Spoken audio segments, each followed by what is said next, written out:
Hello मेरे प्यारे दोस्तों। आज फिर हम एक टैलेंटेड ऑथर को आपके सामने पेश करेंगे। आ, ये जो ऑथर इंटरव्यू की जो सीरीज हम लोगों ने चला रखी है उसमें हमेशा हम नए नए ऑथर्स के साथ बात करते हैं। उनसे ये जानने की कोशिश करते हैं कि उन्होंने जो किताब लिखी वो क्यों लिखी, क्या सब्जेक्ट है उस बुक से, वो क्या हासिल करना चाहते हुए। ऐसे मल्टीपल डायमेंशंस की हम बात करते हैं हमेशा। आज हमारे साथ है रमेश जी आंजना सर। सर, मैं आपका वेलकम करता हूं आज के इंटरव्यू में। आपने टाइम निकाला और आज हमारे साथ आए, सो वेलकम। रमेश धन्यवाद जी। सर। रमेश जी ओरिजिनली राजस्थान के जालोर डिस्ट्रिक्ट से हैं और आजकल आबू रोड पे रहते हैं। इनका पूरा जो करियर रहा वो भारतीय वायुसेना में रहा। वहीं से उन्होंने अपनी सर्विस कंप्लीट की, वहीं पे उन्होंने अपना एजुकेशन भी कंप्लीट किया। और जब वो बाहर निकले तब युवाओं को एक प्रभावी और सफल वक्ता बनने के लिए उन्होंने प्रयास चालू किए। वो खुद एक बहुत प्रभावी वक्ता है। अलग अलग मंचों पे वो भाषण देते हैं, लोगों के साथ बात करते हैं, अपनी बात रखते हैं। उनके बहुत सारे आर्टिकल्स है, या उनकी स्टोरीज है, या उनकी बहुत सारी जो टिप्स एंड टेक्निक्स है, ये अलग अलग मैगजीन्स में और न्यूज़पेपर में पब्लिश होती रहती है। बहुत सारे युवक उससे प्रेरणा लेते रहते हैं और अपने स्किल्स को एनहांस करते रहते हैं। रमेश जी ने एक बहुत ही प्यारी और पॉपुलर किताब लिखी है, 30 दिनों में प्रभावी और सफल वक्ता बनने के रहस्य। ये उनकी बहुत ही प्यारी किताब है। ये अमेजोन के ऊपर अवेलेबल है। ये नंबर 1 बेस्ट सेलर बुक भी रह चुकी है। उन्होंने युवकों के और खास करके भारतीय युवकों के सहूलियत के लिए ये किताब को हिंदी में लिखा है। तो ये किताब अमेजोन पे अवेलेबल है। आप जरूर इसको पढ़िए, बहुत मजा आएगा। उन्होंने बहुत इफेक्टिव टिप्स एंड टेक्निक्स इस बुक के अंदर दिए हुए हैं, जिससे हमें और प्रभावी और सफल वक्ता बनने में मदद होगी। सो आइए रमेश जी के साथ कुछ बातें करते हैं इसी किताब से रिलेटेड। सो रमेश जी, वेलकम अगेन। कैसे हैं आप? नमस्कार सर, मैं बहुत अच्छा हूँ। आप कैसे हैं सर? एकदम बढ़िया, एकदम बढ़िया। जो मैंने आपका थोड़ा सा इंट्रोडक्शन जो दिया, वो मुझे जितना जी थोड़ा सर। सा पता था उतना ही दिया। आप उसमें कुछ जोड़िए अगर मैं कुछ मिस कर गया। नहीं, आपने ऑलमोस्ट बहुत ही शॉर्ट एंड स्वीट में अच्छा सा इंट्रोडक्शन दिया। इसके लिए आपका बहुत बहुत शुक्रिया, धन्यवाद सर। थैंक यू, मैं थैंक यू। राजस्थान से ही हूँ, जालोर डिस्ट्रिक्ट से हूँ, और मेरा कैरियर बिल्कुल 20 वर्ष भारतीय वायुसेना में रहा है। मैं 2021 में भारतीय वायुसेना से रिटायर्ड रहा हूँ, और सर्विस के दौरान भी पब्लिक स्पीकिंग, भाषण और इफेक्टिव पब्लिक स्पीकिंग एक मेरा पैशन रहा है, ये मेरा शौक रहा है। मैं समय समय पर जहाँ भी मुझे मौका मिला, मैं अपनी कोशिश करते आया हूँ। और सर्विस छोड़ने के बाद में तुरंत मैंने मेरे ये लंबा जो 15 वर्ष का मेरा अनुभव था, उस अनुभव को मैंने शब्दों में डालने की कोशिश शुरू करी। आपसे संपर्क हुआ, और आपके इस एसोसिएशन के माध्यम से, आपके पब्लिकेशन के माध्यम से मेरे शौक को, मेरी कला को और मेरे अनुभव को मैंने शब्दों में एक माला की तरह पिरो पर एक पुस्तक का रूप दिया है। बिल्कुल। मैं और मेरी एक दूसरी भी बुक, छोटी सी, बहुत कम पेज की है, 60-70 पेज की है, जरा सोच कर देखिए। वो भी मैंने एक जस्ट अभी मेरे दोस्त के माध्यम से लिखी है। जी सर, यही है, बिल्कुल आपने सही कहा। Thank you, thank you. तो ये जो किताब है सर, इसमें आपने यस सर। आपके बुक का टाइटल है 30 दिनों में प्रभावी और सफल वक्ता बनने के रहस्य। इसके जी बारे में सर। बताइए सर। ये वक्ता बनना किसी के लिए भी जरूरी क्यों है? वो वक्ता प्रभावी होना ये क्यों जरूरी है? और क्या ऐसे स्किल्स आपने अपने पुस्तक के अंदर देने की कोशिश करी है जो 30 दिनों में सीखे जा सकते हैं? थोड़ा इसके बारे में बताइए सर। हाँ, तो 3 सवाल आपने एक साथ पूछे हैं। इंसान को वक्ता बनना और प्रभावी वक्ता बनना क्यों जरूरी है? देखिए सर, एक वक्ता और एक प्रभावी वक्ता दोनों शब्द हैं। वक्ता एक वो होता है जो कहीं पर भी अपनी बात रखता है, स्पीच देता है। वक्ता सिर्फ स्पीच देना ही नहीं होता, या किसी बड़े मंच से अपन भाषण दे रहे, वही वक्ता नहीं होता। वक्ता कहीं पर भी जो कुछ लोगों के सामने अपनी बात रख सके। एक प्रभावी वक्ता होता है जो अपनी शुद्ध भाषा में, शॉर्ट एंड स्वीट में, एक इफेक्टिव तरीके से लोगों के ऊपर असर छोड़ते हुए, लोगों के दिल और दिमाग पे राज करते हुए अपनी बात रखे, वह एक प्रभावी वक्ता होता है। और रही बात मेरे इस पुस्तक को लिखने की, तो मेरा जो अनुभव था पिछले 10-15 वर्षों का इस पब्लिक स्पीकिंग में, मेरा ये शौक था, तो शौक को मैंने सोचा दिमाग में कि क्यों ना इसको एक किताब के रूप में ढाल दिया जाए, क्योंकि मैं जहां भी जाता था बहुत सारे युवा जुड़ते थे मेरी पब्लिक स्पीकिंग को देखकर, सुन करके। तो वही सारी चीजें मुझे प्रेरित करती थी कि क्यों ना कुछ और नया किया जाए युवाओं को और जोड़ने के लिए, ताकि युवाओं को कुछ प्रेरणा भी मिले। मीन टाइम उसी वक्त कोरोना का समय चल रहा था, तो घर बैठे हुए थे, तो मैंने उसी कोरोना के लॉकडाउन का फायदा उठाते हुए मैंने इस पुस्तक को लिखना शुरू किया था। इस पुस्तक का मैक्सिमम लेखन जो हुआ है वो कोरोना के समय ही हुआ है। लॉकडाउन के पीरियड में? लॉकडाउन के पीरियड में ही मैक्सिमम 80% पुस्तक उसी पीरियड में लिखी गई है। और फिर प्रकाशित करने के लिए आपका सहयोग मिला। रही बात इस पुस्तक में मैंने क्या लिखा है ऐसा जो 30 दिनों में लोगों को इफेक्टिव पब्लिक स्पीकर बनने के लिए मोटिवेट करे या सीखने को मिलेगा। इस पुस्तक में मैंने सर शुरू से लेकर के एक ए से लेकर के जेड तक, हिंदी में कहें तो क से लेके ग तक, मैंने भाषण क्या है, भाषण क्यों देना चाहिए, भाषण के कितने प्रकार हैं। वैसे नॉर्मली आपने कई सारी पुस्तकें देखी होगी, उसमें लोग पब्लिक स्पीकिंग के कुछ टिप्स दे देते हैं और कुछ ऐसी चीजें डाल देते हैं जो लगभग लगभग सबको पता होती है। मैंने इसमें भाषण क्या है से लेकर के एक इंसान को वक्ता क्यों बनना चाहिए और वक्ता कौन बन सकता है, क्या वक्ता बनना जन्मजात क्वालिटी होती है या इसको डेवलप भी किया जा सकता है, भाषण को लेकर के लोगों में कुछ फॉल्स परसेप्शन, कुछ झूठ भी फैलाए गए हैं कि पानी पीने से कॉन्फिडेंस बढ़ता है या लंबी सांस लेने से कॉन्फिडेंस बढ़ जाता है। इन सारी फॉल्स परसेप्शन का मैंने तोड़ भी दिया है इसमें कि क्या करने से कॉन्फिडेंस बढ़ता है।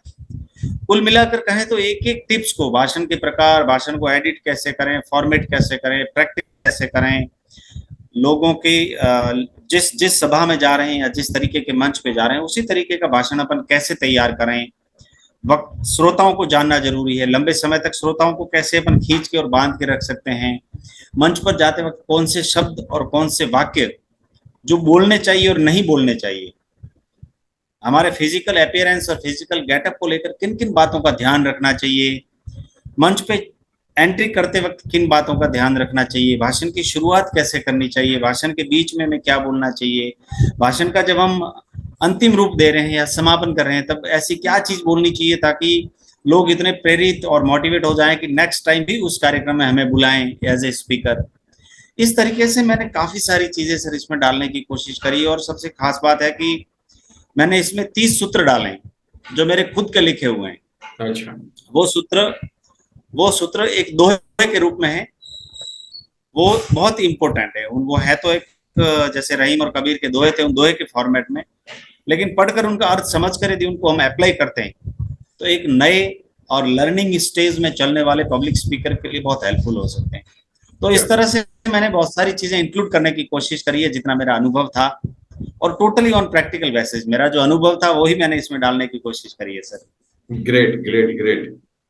सर, आप वायुसेना में बहुत लंबे समय तक रहे, आप वहां पे भी अपने अपने अपने जो काम थे या फील्ड था उसमें भी आप अव्वल रहे, तो आप उस फील्ड से रिलेटेड भी किताब लिख सकते थे। युवाओं को वायुसेना में वो ज्वाइन करने के लिए या वायुसेना का पार्ट होने के लिए कुछ ट्रेनिंग या कोचिंग, वैसे भी किताब आप लिख सकते थे, लेकिन आपने ये पर्टिकुलर सब्जेक्ट चुना कि इसके ऊपर मैं लिखूंगा। क्या क्या सोच थी आपकी कि मैं उसके ऊपर नहीं लिखूंगा लेकिन इसके ऊपर लिखना है मुझे? ऐसा क्यों लगा आपको? हाँ बिल्कुल सर, ये ऐसा होता है कि आदमी अपने कैरियर को लेकर दो चीजों पे काम करता है, एक तो प्रोफेशन और एक पैशन। करेक्ट। एयरफोर्स ना तो प्रोफेशन है और ना एक पैशन है, वो एक देश सेवा है। जी। वहां हम एयरफोर्स को यदि एक प्रोफेशन समझ के जाते हैं तो वो एक अलग चीज हो जाती है, क्योंकि नौकरी करने के लिए, पैसा कमाने के लिए बहुत सारे फील्ड है जहाँ इंसान पैसा कमा सकता है। भारतीय वायुसेना देश की सर्वोच्च और एक देश सेवा में समर्पित सेना है, जिसमें मुझे मेरे माँ बाप के और मेरे घर के अच्छे कर्म की वजह से मुझे ऐसी सेना की वर्दी मेरे तन पर लगाने का मुझे जो सौभाग्य मिला, वो एक बड़ी अलग चीज है सर। ये मेरा सौभाग्य था। मुझे जी इस लंबे समय तक 20 वर्ष तक भारतीय वायुसेना में सेवा करने का मौका मिला। ये मेरे लिए भी एक सौभाग्य बात थी। उस सेवा के दौरान में मैं उसके बारे में भी लिख सकता था, ये आपकी बात बिल्कुल सही है।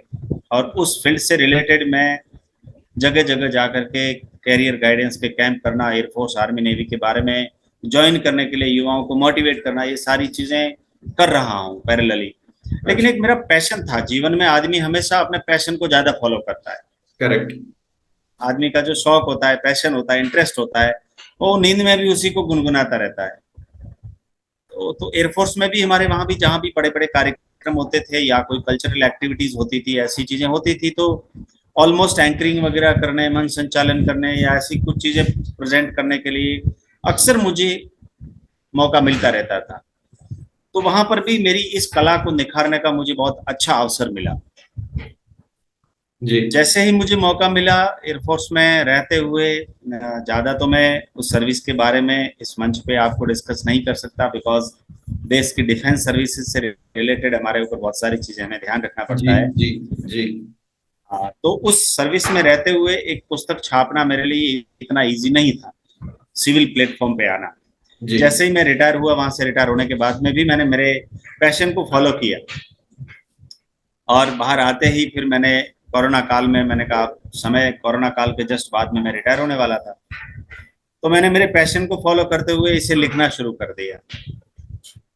और वैसे पुस्तक की बात करें तो सर बहुत लंबे समय से मेरे दिल में, जैसे भी कभी कभी बड़े बड़े पब्लिक स्पीकर्स की मैं पुस्तक पढ़ता था, या और भी बड़े जो राइटर हैं उनकी पुस्तक पढ़ता था, राष्ट्रवाद को लेकर, पब्लिक स्पीकिंग को लेकर, कैरियर डेवलपमेंट को लेकर, इस तरीके की पुस्तक पढ़ता था, तो मेरे भी मन में था कि क्यों ना किसी पुस्तक पे मेरा भी नाम आए।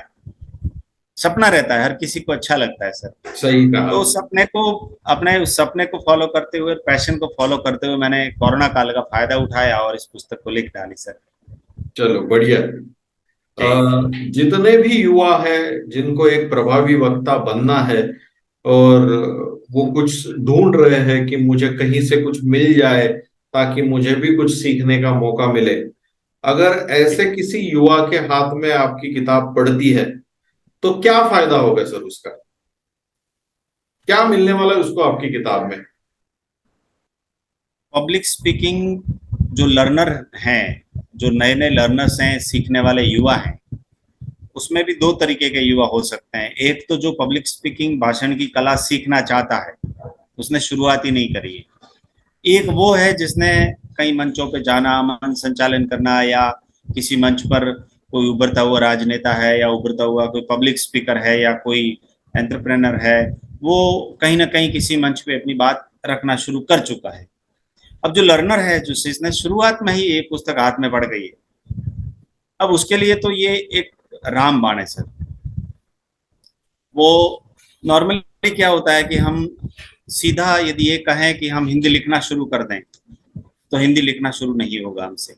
जी हमें उसके लिए पहले अ, आ, ई मात्राएं, स्वर, व्यंजन, वर्ण, अक्षर, शब्द, वाक्य, सारी चीजें सीखनी पड़ेगी, तब जाकर के हमें वो चीज, हिंदी के लेख, निबंध, पत्र, सारी चीजें हम लिख पाएंगे। सही है। सेम मेरी पुस्तक में भी यही है। मैंने इंट्रोडक्शन से लेकर एडवांस लेवल तक सारी चीजें उसमें डाली है। बंदे के हाथ यदि ये पुस्तक लगती है, तो सबसे पहले वह समझेगा कि ये पब्लिक स्पीकिंग की कला आखिर है क्या, और क्यों एक इंसान को पब्लिक स्पीकर बनना चाहिए। मैंने सबसे पहला क्लॉज इस पुस्तक में ये दिया है कि इंसान अपने जीवन में, आज यदि हम पूरे आज तक की जनसंख्या की बात करें, तो मान लीजिए 20 मिलियन जनसंख्या हुई होगी पूरे वर्ल्ड की आज तक, तो उसमें हिस्ट्री उठा के देख लें तो कितने लोग हैं जिनको हम उंगली के टिप्स पे याद करते हैं? मात्र 1000 लोग होंगे जो हमें याद है इतिहास के पन्नों में। ऐसा क्यों है? इसके पीछे सबसे बड़ा रीजन ये रहता है कि आदमी, इंसान पैसे खूब कमा लेता है, धन दौलत खूब कमा लेता है, बहुत बड़े पद पोस्ट पर चला जाता है, लेकिन उसके पास में संवाद की कला नहीं है। वाद विवाद की कला नहीं है, संप्रेषण की कला नहीं है, कम्युनिकेशन स्किल नहीं है, medium and mode of communication उसके पास नहीं है, किसी से बात कैसे करनी है, अपनी बात कैसे रखनी है, अपने विचार लोगों तक कैसे पहुंचाने, यदि ये कला नहीं है तो जीवन में सब कुछ कमा करके भी अपना नाम नहीं कमा पाएगा। सही कहा आपने। ये सबसे पहले मैंने इस पुस्तक में डाला है।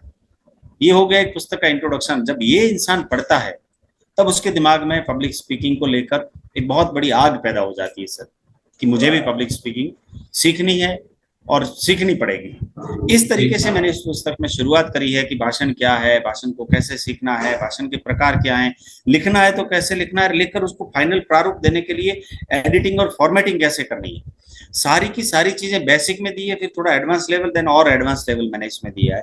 और यदि वो युवा इस पुस्तक को शुरू से लेकर समय निकाल करके, एक तो होती है सर बात की लेकर के ऊपर ऊपर से पढ़ना, यदि कोई युवा इस पुस्तक को खरीद कर शुरू से लेकर एडवांस लेवल तक 2-3 बार पढ़ लेता है और जैसा बताया गया है वैसा इस पुस्तक को फॉलो कर लेता है, तो मैं मेरी ओर से गारंटी दे सकता हूं कि वो एक अच्छा पब्लिक स्पीकर बनकर उभर सकता है, इफेक्टिव पब्लिक स्पीकर बनकर उभर सकता है सर। क्या बात। दूसरी बात, जो युवा थोड़े एडवांस लेवल पे सीख रहे हैं ऑलरेडी, उनके लिए भी ये पुस्तक बहुत बढ़िया काम करेगी, उनकी कला में और निखार ला सकती है। सही सही। जब आप ये लिख रहे थे किताब, जब आपने ठान लिया कि मुझे इस सब्जेक्ट के ऊपर किताब लिखनी है और मैं अभी लिखना चालू कर रहा हूँ, और जब आपने लिखना चालू किया, ये जो आपकी चालू होने से लेके खत्म होने तक की जो जर्नी थी, उस पूरी जर्नी के अंदर जब आप किताब लिख रहे थे, जैसे जैसे थोड़े आगे बढ़ रहे थे, आपको खुद को कुछ नया सीखने को मिला इसमें से? कुछ ऐसी चीज जो शायद इसके पहले पता नहीं थी, या उसके ऊपर तवज्जो नहीं दिया था, ध्यान नहीं दिया था, ये नहीं पता था कि यार ये भी बहुत ज्यादा इंपॉर्टेंट है, ऐसी कोई नई बात आपने खुद ने सीखी जब ये पूरा चल रहा था प्रोजेक्ट आपका? हाँ जी सर, कोरोना के समय में जब कोरोना लग चुका था तो हम घरों में बंद बैठे हुए थे। मोदी जी थालियां बजवा रहे थे और देश के युवाओं को, और कोरोना काल में सेवा कर रहे कोरोना कर्मियों को मोटिवेशन चल रहा था। उस समय कोई काम नहीं था सर अपने पास में।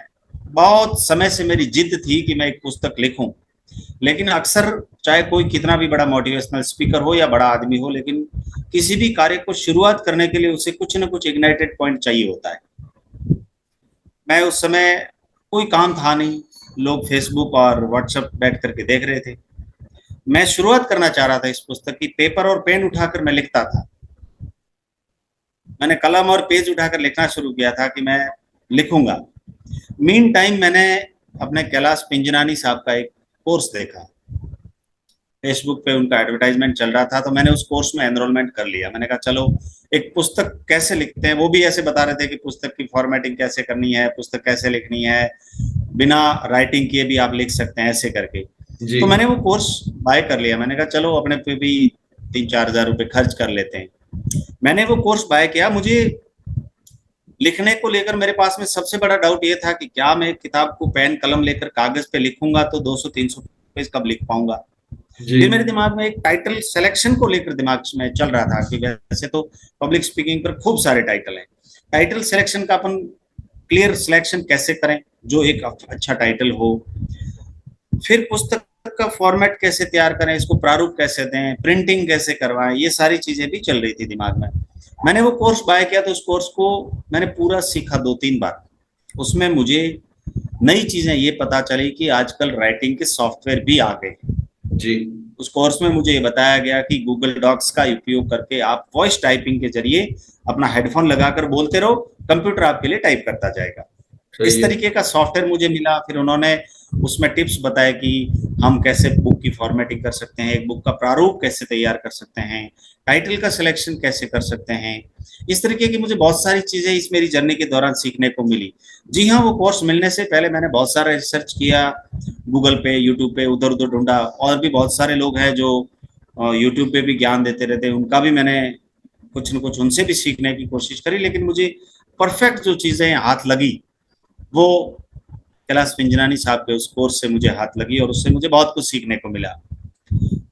पूरी पुस्तक होने के बाद में मेरे दिमाग में एक और ये बड़ी गठजोड़ चल रही थी कि अब मैं किसी अच्छे पब्लिशर से पब्लिश करवाऊं। उसमें चलते चलते बहुत सारे पब्लिशर से मैंने कांटेक्ट किया और मेन टाइम आपसे ही संपर्क हुआ, आपके विंग्स पब्लिकेशन से। जी। तो ये भी मेरी समस्या सॉल्व हो गई। तो मेन समस्या जो थी मुझे नहीं ये पता चली कि हम पुस्तक लिखने के लिए भी यदि किसी का सहारा लेते हैं तो ऐसे बहुत सारे सॉफ्टवेयर हैं जो सॉफ्टवेयर हमें टाइपिंग में और इसमें भी मदद हमारी कर सकते हैं। सही है। आपने अभी भी कहा कि आपको पब्लिशिंग करने के लिए किसी की मदद चाहिए थी, आपने इधर उधर कुछ ढूंढे और फिर आपको विंग्स पब्लिकेशन के बारे में पता चला और आपने ये डिसाइड किया कि आपकी किताब विंग्स पब्लिकेशन के थ्रू आप पब्लिश करेंगे। तो विंग्स के साथ काम करने का आपका तजुर्बा कैसा रहा, वो एक्सपीरियंस कैसा रहा, कैसा लगा आपको? विंग्स पब्लिकेशन का सर, जैसे ही मुझे पता चला, इससे पहले भी मैंने बहुत सारे पब्लिशर से बात करी थी। तो एक लक था मेरा, मैं तो यही मानूंगा, क्योंकि बाकी पब्लिशर्स जो हैं उनके भी फेस, उनके बुक के कवर देखता हूँ, उनकी सारी मार्केटिंग पॉलिसीज देखता हूँ, उनका तरीका देखता हूँ। तो मैं आज मानता हूँ कि मैं लकी हूँ कि मुझे एक विंग्स पब्लिकेशन का सहारा मिला और आपसे मुझे सहयोग मिला। जैसे ही मुझे पता चला, मेरी बात हुई, आपके स्टाफ से बात हुई, फिर आपके पूरी टीम है, उन टीम से भी अलग अलग मेंबर से मेरी बात हुई और हमारा एक पैकेज फिक्स हुआ कि हम आपको ये सेवाएं देंगे, एडिटिंग, फॉर्मेटिंग, कवर पेज को लेकर सेवाएं देंगे। तो मेरी पूरी पूरी मदद की गई। सबसे पहले तो मैंने इससे एक टाइटल भी थोड़ा सा ये मैंने एक डिफरेंट रखा था, लेकिन विंग्स पब्लिकेशंस ने मेरा टाइटल भी थोड़ा और इफेक्टिव बनाने में मेरी मदद करी। जी। बाद में सबसे बड़ा ये रहा विंग्स पब्लिकेशन का कि जो मेरा कवर बनाया है और पुस्तक की इनर फॉर्मेटिंग करी है, एडिटिंग, फॉर्मेटिंग, वो सारी जो चीजें करी है, रियली काबिल तारीफ हैं। और मैं ही नहीं, मेरे रीडर्स जो भी हैं, मेरे रीडर्स ने भी मुझे कई बार कहा है कि आपकी पुस्तक का कवर भी अच्छा है। क्योंकि नॉर्मली कई पुस्तक मैं खुद उठा के पढ़ता हूँ, तो अंदर जब पेज पलटते हैं तो अक्सर कभी कभी तो पेज फट जाया करता है। लेकिन करेक्ट। मेरी क्वालिटी पुस्तक का पेज, क्वालिटी थोड़ी क्वालिटी इन्फीरियर होती क्वालिटी है। अच्छी है। ऊपर का जो कवर है वो प्लस अंदर के पेजेज हैं, उनकी क्वालिटी बहुत सुंदर बनाई गई है, बहुत ही सुंदर रखा है। ये मेरे रीडर का फीडबैक है जो मैं विंग्स पब्लिकेशन के लिए आपको दे रहा हूँ।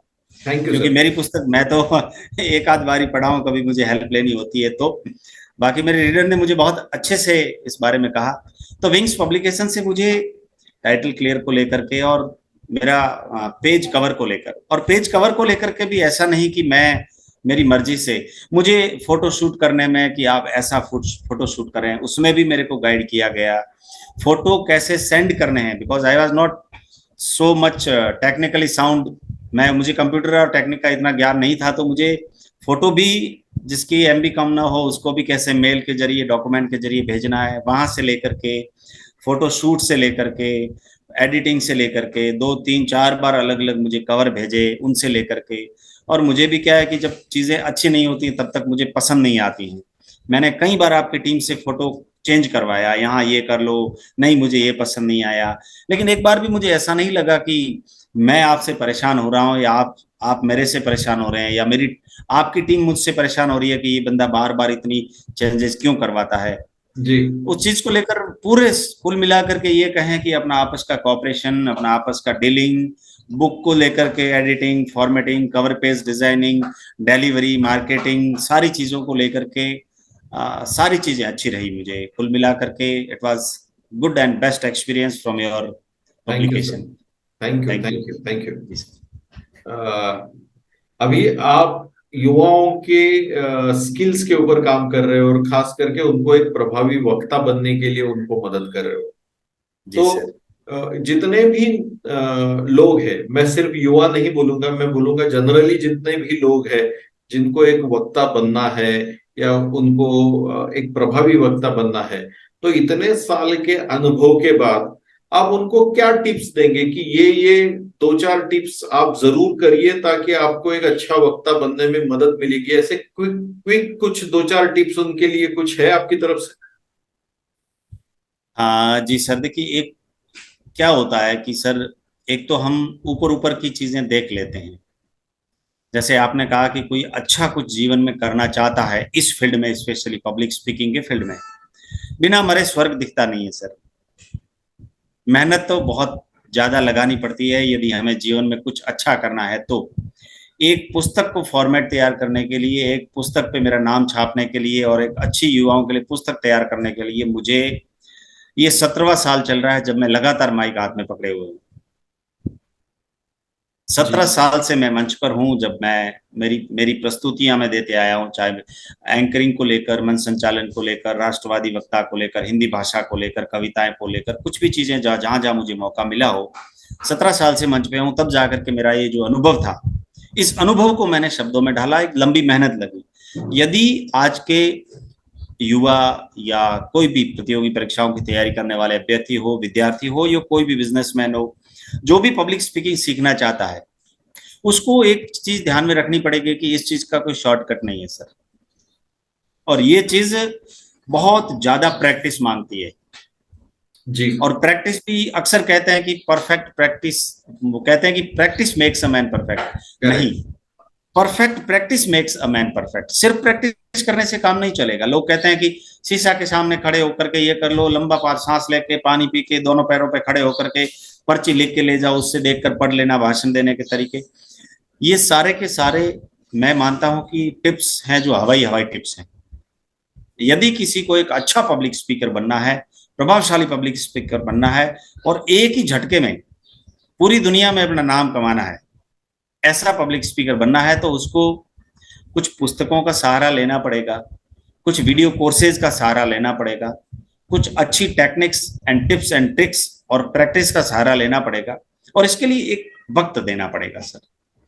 थोड़ा वक्त देना पड़ेगा। मैं यदि ये कहूं कि ये 5 टिप्स हैं जो बंदा खड़ा होकर के 2-3 दिन पेपर पे लिख के प्रैक्टिस कर दे और एक अच्छा पब्लिक स्पीकर बन जाएगा, वो पब्लिक स्पीकर बन जाएगा सर।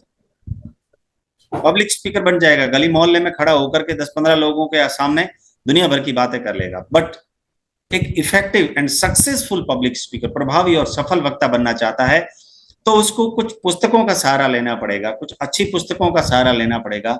और आज के समय में ब्रेकफास्ट की कीमत में पुस्तकें और कोर्सेज मिल रहे हैं, सही है। उनका सहारा लेना पड़ेगा। कुछ वीडियो कोर्सेज का सहारा लें, उनमें जैसा जैसा बताया गया है उनके हिसाब से कुछ समय दें, उनमें जो चीजें बताई गई उनके हिसाब से प्रैक्टिस करें। और प्रैक्टिस करने के बाद में सबसे बड़ी चीज है कि लेट्स स्टार्ट। लोग अक्सर जहां कहीं मौका मिलता है, कहीं किसी मंच पर गए और उन्हें बोला गया कि आप 2 शब्द कहिए, ये बड़ा मंच है, आप बड़े आदमी हैं, समाज सेवी आदमी हैं, तो वहां पर भी वो इंसान, उसके पास ज्ञान नहीं होता, नॉलेज नहीं होता, बोलने की कला नहीं होती, प्रैक्टिस नहीं होती, तो बहाने करने लगता है। मेरा गला दर्द है, मेरे दांत दर्द हैं, मैं तो कभी बोला ही नहीं हूं, इस तरीके से करके वो उस स्थिति को टालना चाहता है। लेकिन मेरा ये मानना है कि यदि पब्लिक स्पीकर बनना चाहते हैं तो कुछ अच्छी पुस्तकों का सहारा लेना, कुछ अच्छे वीडियो कोर्सेज का सहारा लेना, कुछ अच्छी टिप्स का सहारा लेना, पुस्तक में जो बताया गया उसके हिसाब से करना। उसके साथ साथ एक बड़ी इंपॉर्टेंट चीज ये है कि लेट्स स्टार्ट। जहां मौका मिला है उस मौके को लपक लें, माइक हाथ में पकड़ लें। शुरू शुरू में दुनिया हंसेगी, आपके शब्दों पे हंसेगी, आपके लो कॉन्फिडेंस पे हंसेगी, लेकिन एक दिन ऐसा आएगा वो हंसने वाले लोगों की हंसी और वो व्यंग्यात्मक भरी हंसी आपके तारीफ की तालियों में तब्दील हो जाएगी सर। बहुत सही कहा, बहुत बिल्कुल सही सर। कहा। तो ये थे रमेश भाई आंजना, जिन्होंने खुद एक वक्ता बनने के लिए बहुत मेहनत करी है। जब उन्होंने कहा कि मैं 17 साल से इस फील्ड में हूं और अभी भी मेहनत कर रहा हूं, अभी भी अपने स्किल को प्रैक्टिस कर रहा हूं, अभी भी नए नए कुछ सीख रहा हूं, तो उनकी ये जो मेहनत है ये काबिले तारीफ है। अगर हम में से भी किसी को एक प्रभावी वक्ता बनना है तो जैसे सर ने कहा, तो अच्छी किताबें हमें पढ़नी पड़ेंगी, अच्छे वीडियो कोर्सेस हमें लेने पड़ेंगे। अच्छी किताबों में ये किताब सबसे ऊपर और सबसे ऊंची है, 30 दिनों में एक प्रभावी और सफल वक्ता बनने के रहस्य। ये रमेश जी की किताब अमेजोन के ऊपर अवेलेबल है। आप अगर अमेजोन के ऊपर जाके सर्च करेंगे तो ये किताब आपको मिल जाएगी। बहुत आसानी से आप इसको परचेस कर पाएंगे, अमेजोन के थ्रू आपके घर तक ये पहुंच जाएगी। ये किताब वक्ता बनने के लिए बाइबल का काम करेगी, एक गीता का काम करेगी, एक कुरान का काम करेगी। आपको ऐसी ऐसी टिप्स देंगी जो आपको कहीं सीखने को नहीं मिलेंगी। तो रमेश जी ने हमारे साथ बहुत अच्छे से बातें की, हमें गाइड किया, युवाओं को गाइड किया। रमेश जी, आप इतना समय निकाल के हमारे साथ जुड़े, हमसे बात की, लोगों को टिप्स दी, मैं तहे दिल से आपका शुक्रिया अदा करता हूँ। Thank you very much for coming in today. और इसके साथ मैं इस इंटरव्यू का एंड करता हूँ। Thank you, thank you very much. धन्यवाद सर, धन्यवाद। आपने भी मुझे आपके इस विंग्स पब्लिकेशन के इस इंटरव्यू सीजन और इंटरव्यू सीरीज के मंच पर जगह दी और मौका दिया। मैंने मेरी बातों को एक्सप्रेस किया, इसके लिए आपका भी बहुत बहुत शुक्रिया और थैंक बहुत यू, बहुत धन्यवाद sir. Thank you thank you, sir. Thank you, thank you.